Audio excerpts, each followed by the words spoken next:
vjerna ljubav. Zaplakala šećer đula Osman paše, vjerna ljubav.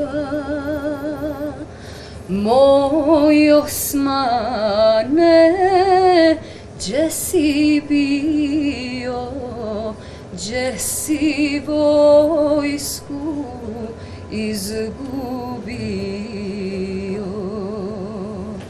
Moj Osmane, gdje si bio, gdje si vojsku izgubio?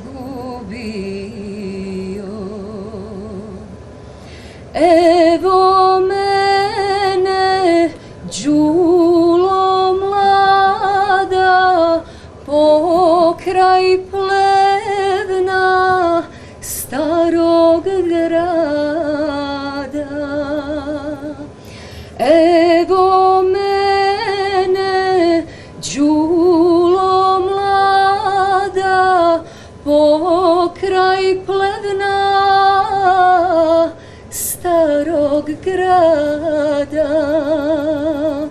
Što mi care vojske dade, sve mi đulo za din pade. Što mi care vojske dade, sve mi đulo za din pade.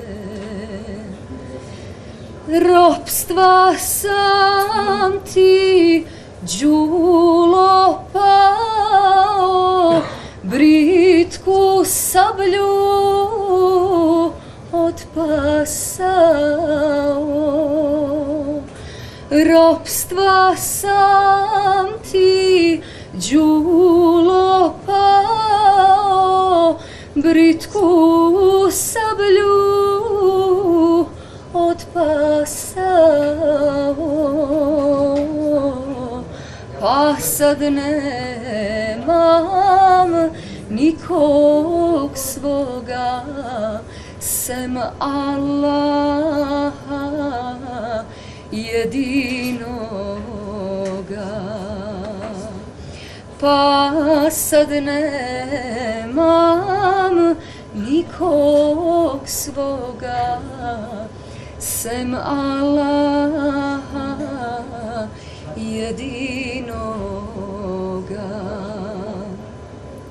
Đulo mlada, preudaj se, meni nikad ne nadaj se. Đulo mlada, preudaj se svom Osmanu, ne nadaj se.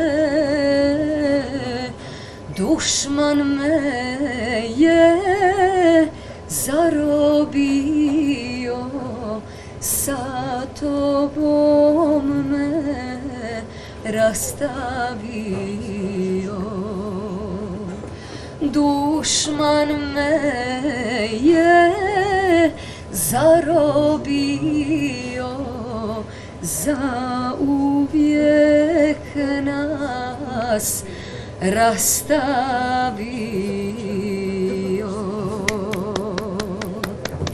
Kıymetli izleyenler, sevgili Aysena göçmenlerimiz için, bizler için çok güzel bir şarkı söyledi. Bu şarkı Zaplakala Şeçer Cula. Türkçesi Osman Paşa. Çok kıymetli bir şarkıdır. Mehter marşları arasında da bulunmaktadır. Kılıcımı vurdum taşa, taş yarıldı baştan başa. Şanı büyük Osman Paşa, askerinle binler yaşa adlı şarkı bu. Çok kıymetli bir şarkı. Boşnakçasını sevgili Aysena'dan dinleme fırsatını edindik. Ve ikinci soruma döndü Aysena bu vesileyle. Sevda Linka senin için ne anlam ifade ediyor dediğim soruya tekrar geri döndü. Bu soruda bu aralar, bu haftalar çok duymaya başladık bu sözü.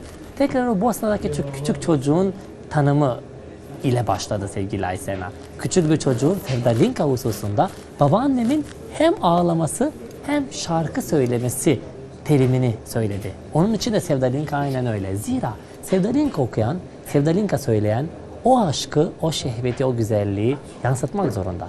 Ben de Sevdalinkaları okurken, sevda şarkılarını okurken kendi içimdeki o sevgiyi, o huzuru, o hisleri dinleyicilere yansıtmak için elimden gelen her şeyi yapıyorum dedi sevgili Aysena. Dolayısıyla dinleyicilerin o benim hissettiğim duyguları hissetmeleri lazım. Bunun için de benim sesimle, duygularımla, hareketlerimle her şekilde yansıtmam gerekiyor ki onlar dinledikleri şeyi hissedebilsinler, hissettikleri şeyi de kavrayabilsinler. Ben de bu şekilde Sevdalinka'nın asıl amacı olan o mesajı onlara yansıtabilmiş olabileyim dedi sevgili Aysena. Aysena, hvala puno za svi tvoji odgovori. Posebno pitanje mi je, je li imaš neki poruka na naši iseljenici, na naši gledaoci koji nas gledaju iz Makedonije, Kosove, Sandžaka, Bosne, Crne Gore, Bugarske, Grčke i naravno iz Turske? Naravno, hvala vama na pozivu, hvala na gostovanju, hvala ti na svim pitanjima. Ništa, eto, ja bih da poselamim, pošto znam da imate puno gledaoca širom svijeta i da je među njima mnogo naših ljudi koji su odavde, znači, odselili za sve te zemlje svijeta. Za sve njih mahsus selam, nek ne zaborave svoj rodni kraj, svoju kulturu, svoju tradiciju. Mi to ovdje baštinimo i čuvamo i sigurno nosimo taj emanet, pa nek nose i oni gdje god u svijetu bili. Sevgili Aysena'ya teşekkür ettim kıymetli izleyenler. Bugün benimle birlikte bu hoş sohbete dahil olduğu için, bütün cevapları için ayrı ayrı teşekkür ettim kendisine. Şarkıları için, türküleri için, bu güzel bölüm için, bütün sevgi dolu sözleri için teşekkür ettim. O da bize teşekkür etti. Bugün burada olduğumuz için, misafir olduğumuz için, buraya gelip bu kültürü yansıtmaya çalıştığımız için bizlere çok teşekkür etti Tek Rumeli ailesine. Ve şunu da ekledi, bütün göçmenlerimize, bizi izleyen Makedonya'dan, Yunanistan'dan, Bulgaristan'dan, Kosova'dan, Karadağ'dan, Bosna'dan, Sancak'tan ve özellikle Türkiye'deki bütün Boşnak göçmenlerine sevgi ve saygılarını gönderdi. Dedi ki, kültürlerini unutmasınlar. Benliklerini, örf ve adetlerini, gelenek ve göreneklerini unutmasınlar. Biz bu emaneti taşıyoruz. Onlar da bu emaneti taşısınlar. Biz bu emaneti her şekilde her yere göndermeye çalışıyoruz. Onlar da bu emaneti her zaman içlerinde yaşatsınlar dedi. Ve bu güzel selamla noktaladı. Biz de hvala ti puno za sve, ponovo da te kažem. Biz de kendisine çok teşekkür ediyoruz. Ve Yeni Pazar'dan müzik yolculuğumuza kaldığımız yerden son süratle devam ediyoruz. Haftaya aynı gün, aynı saatte görüşmek arzusuyla. Hoşça kalın. Bir hafta boyunca güzelle kalın, sevdayla kalın, sevdalinkalarla kalın. Balkanlar gibi o buram buram ecdat kokan şehirlerin o esrarengiz tavırları, esrarengiz bakışları ve her zaman yaşadığı ruhlarla kalın. Hayırlı akşamlar.